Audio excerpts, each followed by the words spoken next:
Well, good evening. The Who's today in Sydney, in Old Steak and Kidney, were on at Rosehill. The track was slow. That was about the most probably on the better side of slow. And the rail was 6 metres out. There was a bit of a sou'wester, which didn't have any effect on any of the results. And after watching the first two races, I don't think there was a person on the ground that said the inside is no good here, but it's no good. The outside's by far the best. But I must admit, it left me scratching my head. I suppose, well, we'll go through it and talk about it when we look at a few of these races. The first race, without telling you what was on the screen here today, in the marketplace, in the first race, it wasn't worth a bumper. It was, we only gave 93%. And if you didn't catch this favourite early, Crotchet, the old Crotchet, it went like a Crotchet as well. If you didn't catch it early, we put it up sort of $2.10-ish, 10 to 9. It was $3.30 begging at the death, even $3.40. You couldn't give it away. It had the plague. It went to the lead, led on the fence. Doesn't look to be much of this horse. It led, as I say, and it finished up running last, got beat 4.8 lengths. It stayed close to the fence all the way. Winning the race was Regimental Pride. It's amazing in these early 2-year-old races. It happens every year. With that little bit of experience, that's all they need to run much better their next start. And this was the case with Regimental Pride. At Randwick, it settled up was up near the lead, but today it settled back in second, third, last position near the fence. Was held up slightly, copped a bit of a check at the start, missed the kick slightly, copped a bit of a check, as I say. And then it was slightly held up after turning for home. Who rode it? Father Schofield he was the navigator, and drew barrier 2. He didn't stay close to the fence, but he finished about 4 off, weaved in between a couple of runners, and he got to the line and just held on to beat a first starter, number 6, Standard Bearer. Well, the winner, going back to it, it went up $13, 12 to 1, got to $17, was back very late. It took the 17 and the 16. It was only started about $15. It was only in the last minute and a half of betting. So there was cash for it. It would have been a great result. The second horse for the captain, Standard Bearer, it was $21 out to 31. It didn't have a price, and it missed the kick and copped a bit of a prat at the start. And when they were easing, when he was turning for home, it was held up slightly, easing off heels, and it got to the outside and finished off very strongly, and it only got beat the 0.1 of a length. Another stride it might have won, although the winner was doing as well as it on the line. Other runners in the market, how we got to the 93%. Devil's Miss, it opened up the third pick at about $5, $5.50, but was quickly reached for out to $7. But only started $5, and down near the bottom, starting the second favourite, was the Gay Waterhouse trained Sammy's Girl, ridden by the Pumper.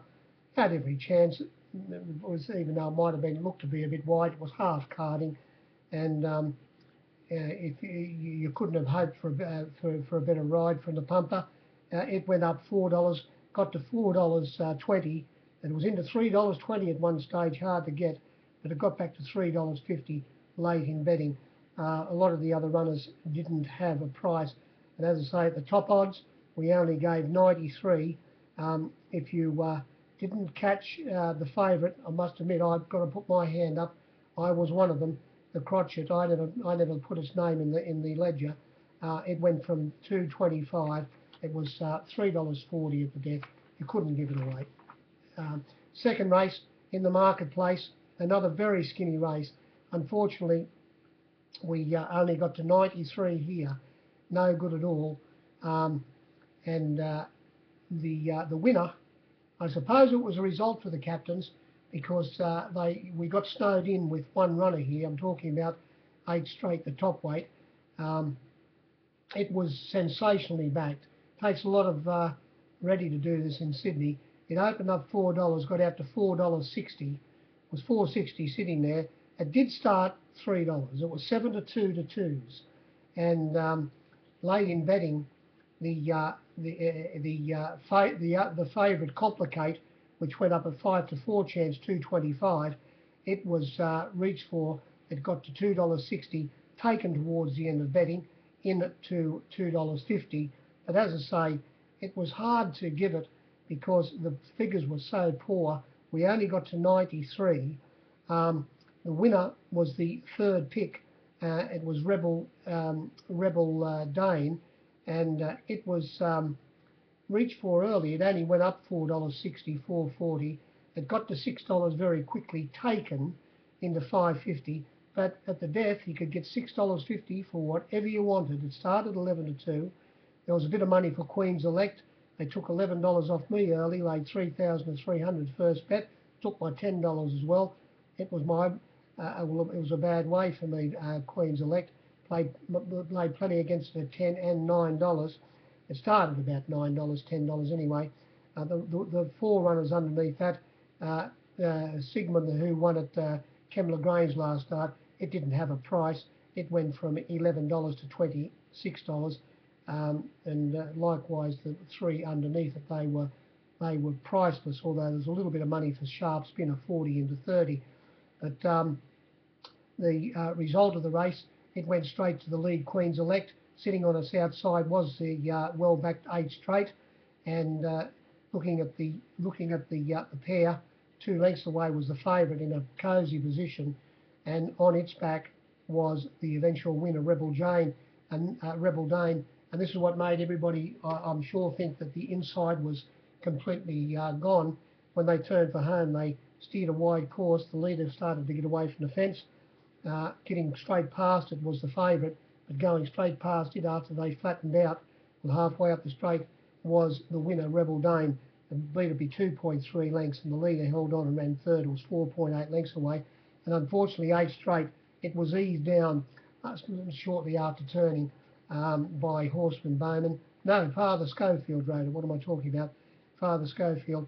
It pulled up with heart fibrillation or heart problems anyway, and it was eased down. It's got a trial before it runs again. So the plonk come unstuck there, but it was 7-2 to twos, a big go. Race 3, we had positive figures in this race. There was about 4%, and the winner, Drinks All Round. Now this made you think here. It was ridden by the pumper, Drinks All Round. What a rider this bloke is to get this home, taking nothing away from Kathy O'Hara, who was on the easing favourite floor show.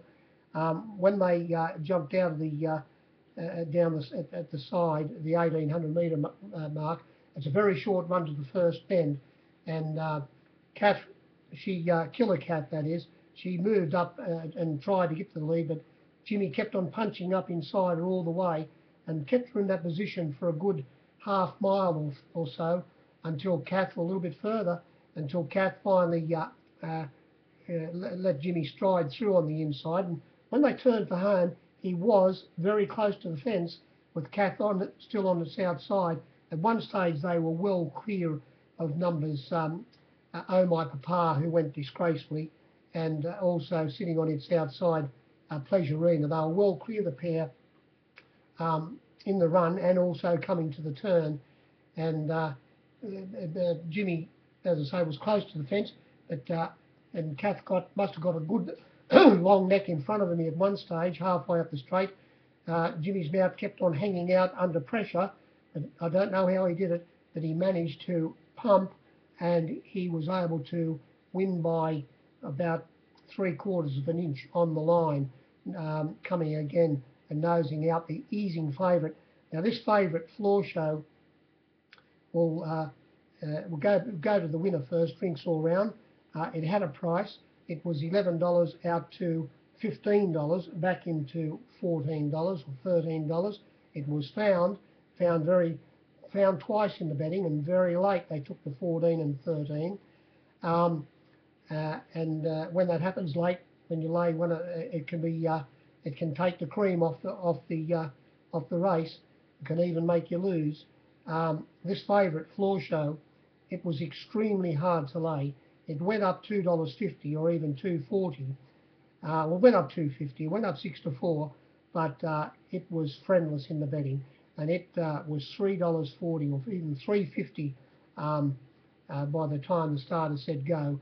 And I'd say, well, I was cheering for it because I found it very hard to lay. Not that there was anything really backed in the race.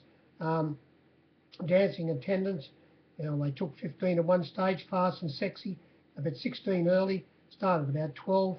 Dream Worker, I laid plenty against it at $8, $9.50, and it started about $8. Floor Show, as I say, was hard to lay. My Mirror, there's a bit of money for it, $14. Oh My Papa, they took 8 off you at one stage. Drinks All Around, the winner I've already told you. Sweet Talking Woman, a little bit of money at $15, although I found I was top odds all the way, couldn't lay it. Urban Rocker, very well backed this runner, $21 into about 14.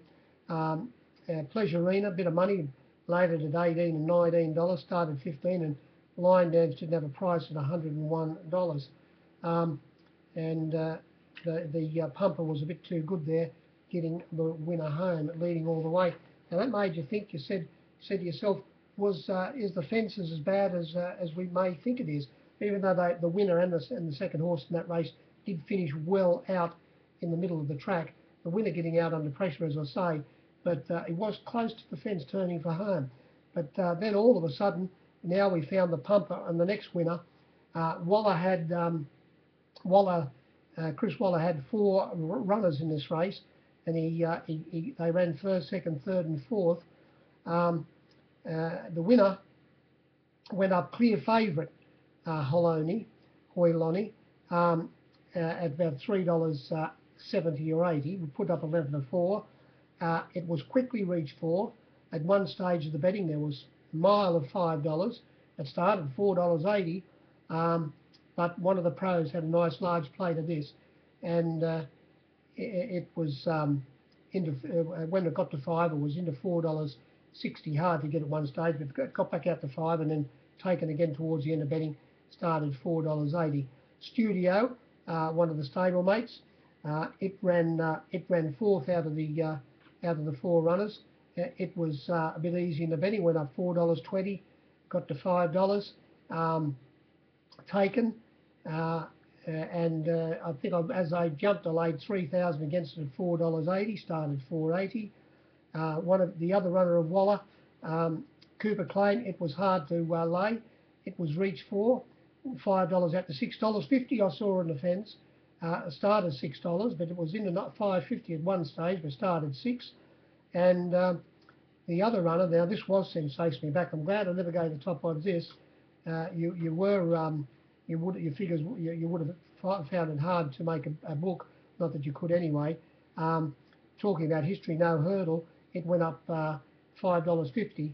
I did see $7.50 on the fence, believe it or not, $7.50 on the fence. It did start. It was into $5 hard, $4.80 at one stage. History No Hurdle, but it got back to $5 late, and it ran second. Cooper Claim ran third, and as I said, Studio ran fourth. Now, the way this race was run, the Great Snowman, of course, we own the lead.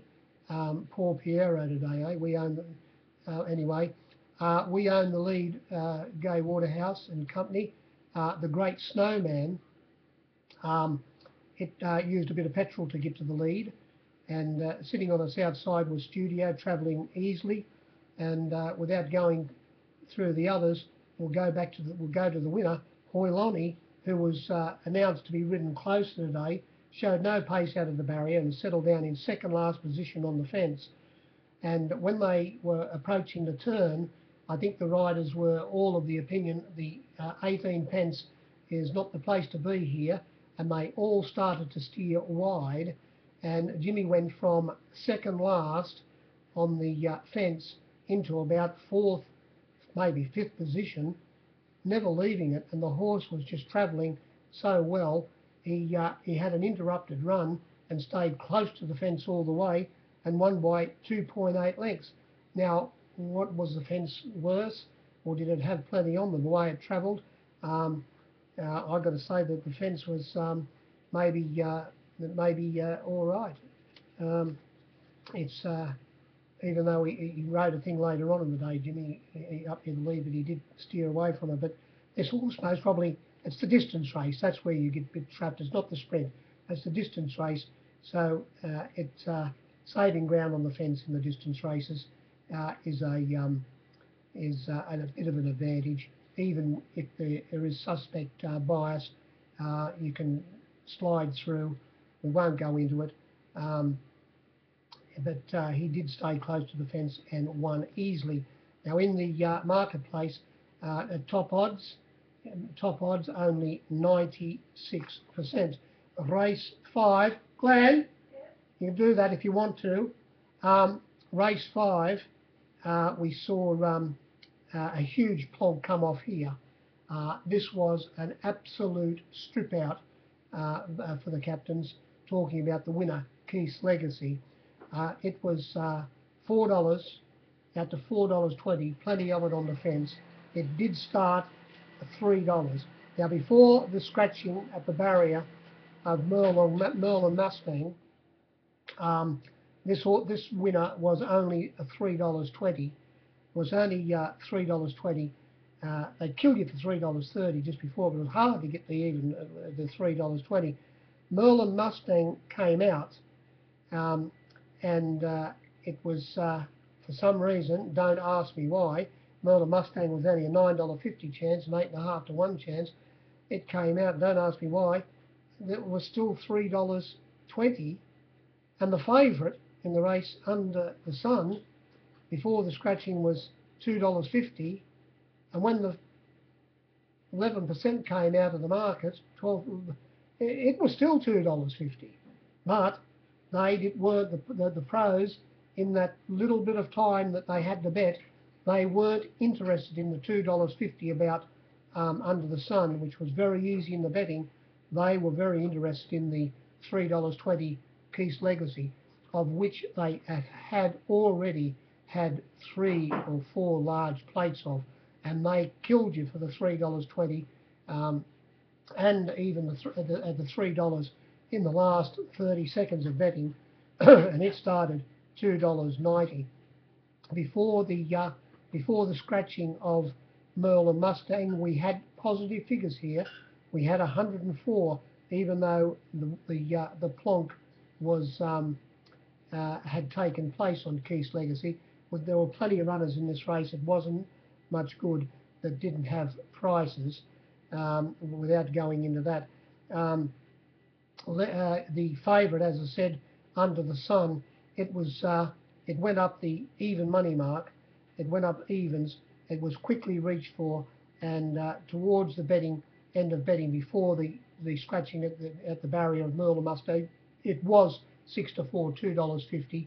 And as I said, repeating myself, I can't work it out. When the 8.5 to 1 chance came out, it was still 6 to 4. Anyway.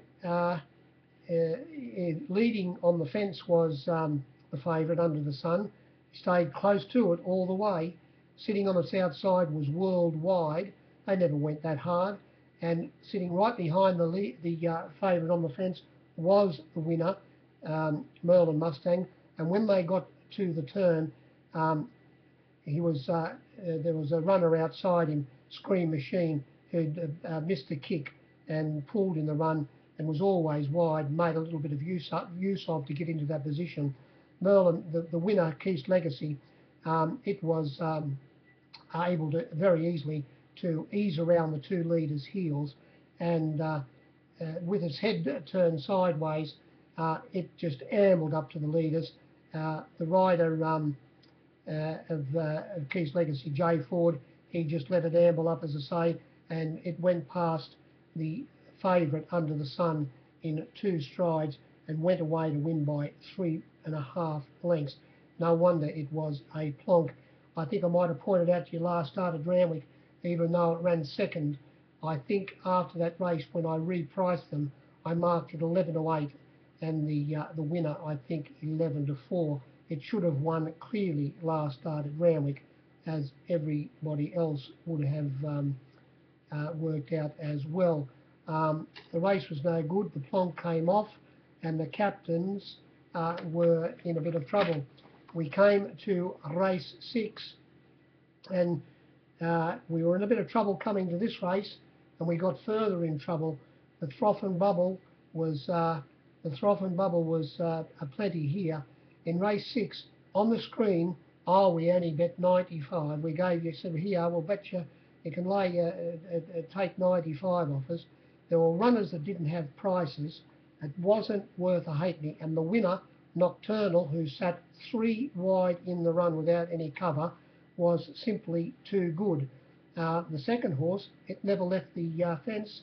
It came right along the 18 pence, and that's Angelus from barrier 3, from third last on the fence, scraping the paint all the way up the straight, and only got beat 1/2 length.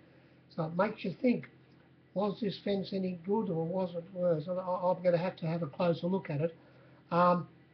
Anyway, this winner, Nocturnal, it sat in 5th position out 3 wide, and it was the flux on it were $3.50, reach for out to $4.60. It did start, excuse me, $3.60, hard to get $3.50. You couldn't even get the $3.60 at the death. It was $3.50. Once they got out to the $4.60, it was poleaxed by the pros, starting 5-2, clear favourite, like it opened up. The top weight in the race, Sky Rush, it was very easy in the betting. It went up 13-4, about $4.20, and it got to $5.50 at the death, and it had every possible chance, even though it was 3 wide in the run. Roving Robert Thompson was straight on the back of the winner. He jumped in front, actually, Sky Rush, but then couldn't get across. He was eased back, and he, as I say, even 3 wide, but he had 3 wide cover. It was a good place to be the way the race was run on the back of the winner.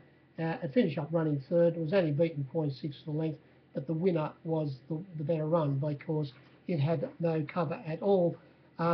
Leading in the race was Colorado Claire, who jumped a bit awkwardly from barrier 1, but was able to get through and lead. And when they turned for home, Jimmy didn't want to stay anywhere near the fence, and he got well off it, steering a course into the middle of the track. I don't know whether that was the instructions from John O'Shea, but that's what Jimmy did. He didn't stay at the fence like he did on the stay, but that was a distance race, the other race. This was a 1,500 metre race, as I'm saying, as I say. And it was the first runner backed. 550, you couldn't get on the fence, but 550 was given in the outer. It was there for the taking, but plenty of, there was $5 given, but the pros stepped in early in the piece and took all the $4.60. At one stage, it was into $3.80. They even took the $4. I laid some really good bets against this runner, but it got back to start $4.20 at the end of betting, and the reason being the very strong support by one of the other pros. Well, the same pro backed Colorado Claire, backed the winner late. They're most probably the only 2 runners he backed, so he's 44. He said, I'll take 44%. I can pick this winner here, and he did. He found it all right, and Colorado Claire, as I say, 550 given in the outside ring, but when it got to the lead, when it led and got to the middle of the track, you could see it was in a bit of trouble shortly after turning for home. There was nothing, no other runners. There was money for runners at longer prices, but Angelus, for instance, down the bottom, the horse that did run second, I managed to give $19 and $18 about it. It did start only $14, and as I said, repeating myself again, but it ran right along the fence, coming from third last. Was the fence a bit inferior down there? All of the others had their chance, and the winner was by far the best run. Then we came to race 7. This was a funny betting race, and a huge clog in this race as well. Talking about Cooper T or Cup of Tea. We only gave 95% here in the marketplace. Very quickly, I'll tell you the flux in this race. Pureness went from $13 to $16. Roy Moral went from $15. I was 26 when they jumped. Now this Avery Malavio, it went from $1.60 to $2.15 on the fence. You might have even fluked getting $2.20 about this runner. It had the plague, and the reason it had the plague was the good betting for Cup of Tea. It went from $1.60, this favourite Malavio, out to at least $2.15 on the fence. Your blind man could have got $2.10. You might have been able to fluke when the starter said go evens, but another 30 seconds of betting, they would have how much for whatever you wanted the evens. They did at the 10, at the 2.15 and the 2.10 and the 2.05, and plenty of even lots of bookies had to wind the evens off. But I think you might have fluked it still at the end of betting. And the reason being, as I say, was Cooper T. It was sensationally backed. I was how much very early in the betting. It was the first runner back at $4. It was into $3.50. Plenty of it, and plenty of $4 given, of course. But then they killed you for $3.50, $40, $30, $3.20, $3.10, $3. Whatever you wanted at $3, and whatever you wanted at $2.90. Bookies had to make it at one stage. I never wound $2.70 off, but it was into $2.70. You couldn't get $2.80 on a board. It got to $3 very, very late, even a little bit better. $3.20 you might have fluked when they jumped because of the very, very, very late support for Malavio. The other runners in this race, Vilakazi Street, it went from $15 or $21 out to $26.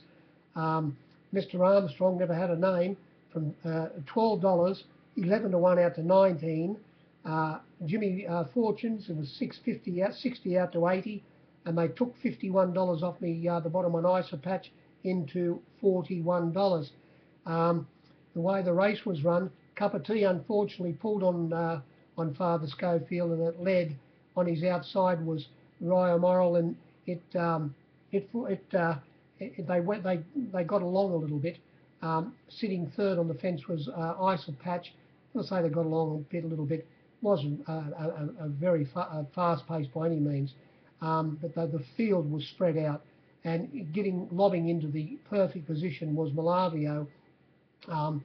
It was ridden by Nathan Berry, not Tommy Terrific, Nathan, and a lot of people they all say that Tommy Terrific is by far the better rider out of these two boys. But I can assure you, their mother, she said there's not a struck match between them. She said Nathan is most certainly as good as Tommy Terrific, and he rode this a gem. He got into a beautiful position, and he only won me half a length.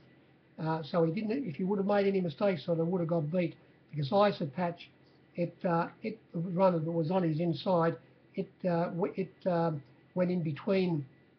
It went in between the two leaders, Cup of Tea and Rye Moral, turning for home, and they got right away from the others, holding on to third position. The margins were half a length by 3.3. Holding on to third was Cup of Tea, and that was about the race. Then we came to the last, and here we only gave 96% gee whiz, it's a tough school, this Sydney betting ring. It's the toughest school I can imagine. It's the toughest betting ring anywhere in the world, always has been. Anyway, I didn't want to miss this winner. The started favourite, I'm talking about Aguida. I gave $4.60 for plenty of section. It did start $3.70, hard to get Aguida. And this race was over after they went 2 furlongs. It went up 5-2 Aguida. I was one of the gooses who, the fools who reached for it. I got it to 460. The pros, they how much the captains? 460, 440, 420, and $4 into 380, back to $4, but into $3.70 late, and it went straight to the lead, ridden by this young Allen. Apparently, it's his first Sydney winner, and he carried 51 at 9.5 under, or 9 kilos under the limit. 9 kilos he was getting off the top weight, and it's a 3-year-old filly, of course, against running against the older horses, and it went straight to the lead. Sitting on its outside, who was always going to be near the lead, was Big Bonanza. Finished up running second. They were a good 2.5, 3 lengths clear of More Morocco, who weakened out of it towards the finish of the race. And on its outside was Oakfield Commands, and it's also weakened out of a bit of it, a bit at the end of the race, and getting into third hole after sitting in midfield was the sensationally backed Saurus, who was resuming today off a couple of trials, had been gelded, trained by Moody, ridden by Josh Parr, and it made up plenty of ground to just fail grabbing second hole. It got beat 1.6 lengths. The winner held on to beat the horse that chased it, or sat looking at it all the way, Big Bonanza, by 1.5 lengths. And coming from last was Aeronautical. It drew the extreme outside alley. It went back to last, and the way the race was run, it had to be Burnborough to run them down. It did find the line very well, as it always does, but it was beaten 3.3 lengths into fourth hole. It was as I said, the figures were no good in the race. We only gave 96. I did lay, I must admit, every runner in the race. I laid some good bets against every runner in the race, but the winner was by far my worst way, and I paid the penalty. It was never going to be beaten. As I said earlier on, it led with Big Bonanza on its outside. It was a good 2 or 3 lengths to the other pair, and then it was a good 3 lengths to Rumour and Scandal, who was in the fifth hole, and another couple of lengths away to another pair, Shamadani, and on its outside, the one they put plenty on as well, Saurus. So we know where they finished now. That was the meeting. It was a hard, tough school, and I dare say that the captains might have finished on the wrong side of the ledger. It was a tough day, and if you were punting there, I hope you won. We'll talk to you during the week. Good evening.